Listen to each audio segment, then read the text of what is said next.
kid!" Peter twisted around so sharply he nearly fell over. He'd been certain the guard station was empty. He'd watched for 10 full minutes to make sure before leaving his cover. A soldier came out from behind a truck. He lifted his rifle butt to the sign, chained over the barricade. No entry. Peter straightened up as tall as he could on his crutches. It had been 2 days since he'd spoken to anyone. 2 days since the bus driver had said,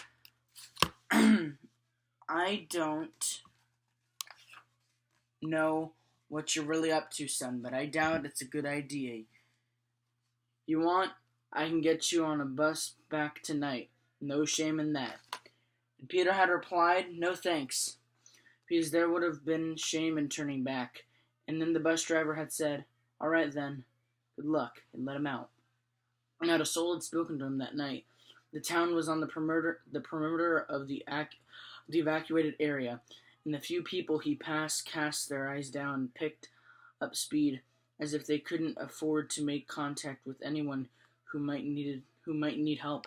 "Nothing extra here," their look said. "All is already lost." The next day, from sunrise to well past sunset, and most of this morning, he had traveled on roads through vacant towns, past abandoned schools and playgrounds and neighborhoods, spookily silent without their squeaking tricycles, their car radios, their pickup ball games. The only familiar sound had been water running through the garden hoses when he'd filled his thermos.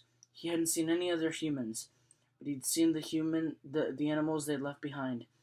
A skittish pony tugging up grass in front of a church, dogs eyeing him balefully from behind the dumpsters, dozens of skinny cats sliding away. 20 yards, their flanks hollow as spoons.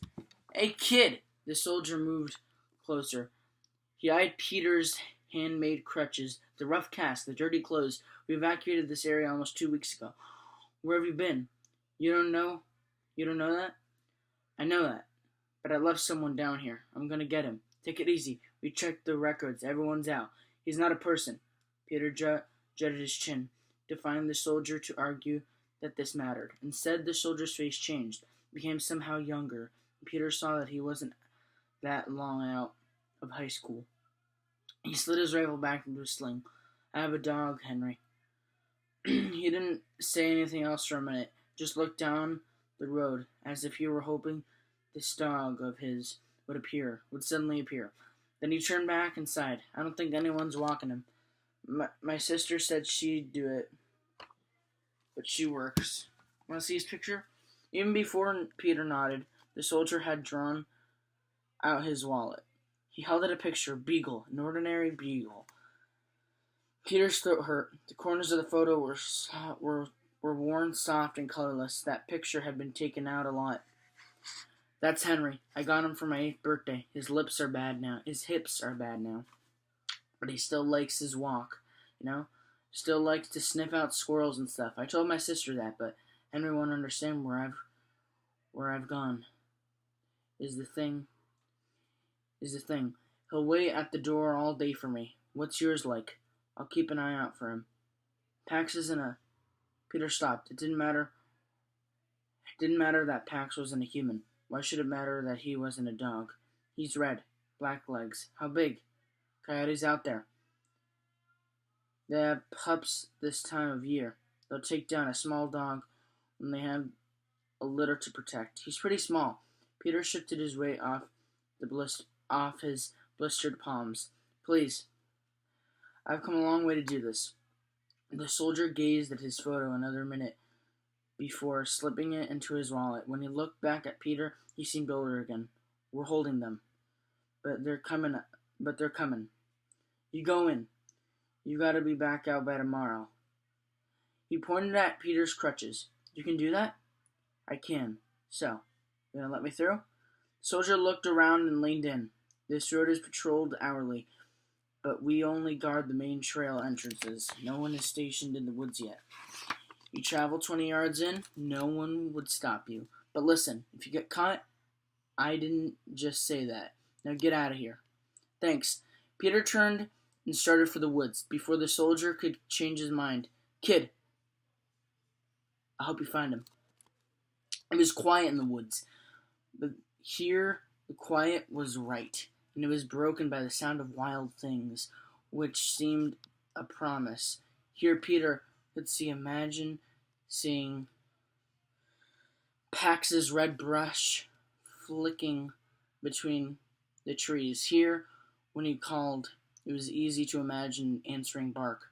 These things raised his spirits so much that he could almost ignore the pain in his palms and his armpits, bleeding and raw.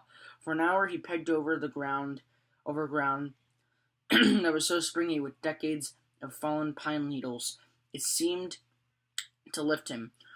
When he heard the rough growl of a jeep, he ducked behind some brush until it passed. After that, he walked along the road's edge, sure that when another patrol went by, he'd have another warning to take cover. And then he was there. It wasn't a landmark he recognized, or the way the road straightened out of its curve. It was the sense of betrayal that hung all around. He'd done something terrible here, and the place remembered. "Pax!" he called, not caring if anyone heard him. "Let the jeeps come.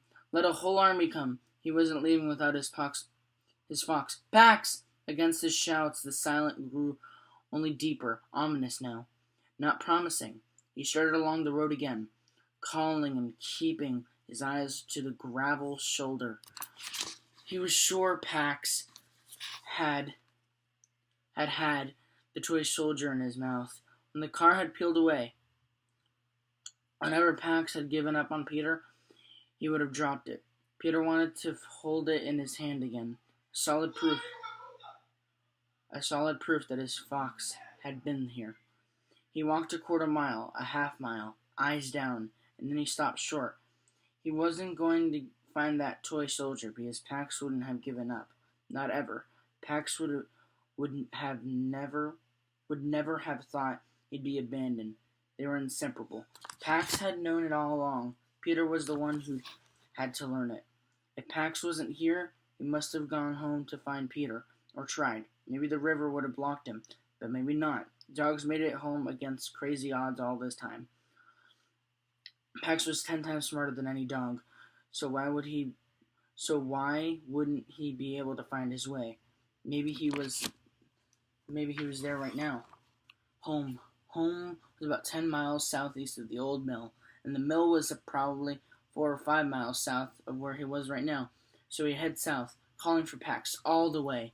The gorge beside the mill would be too dangerous to navigate in the dark, so he'd sleep there, then make the descent at dawn.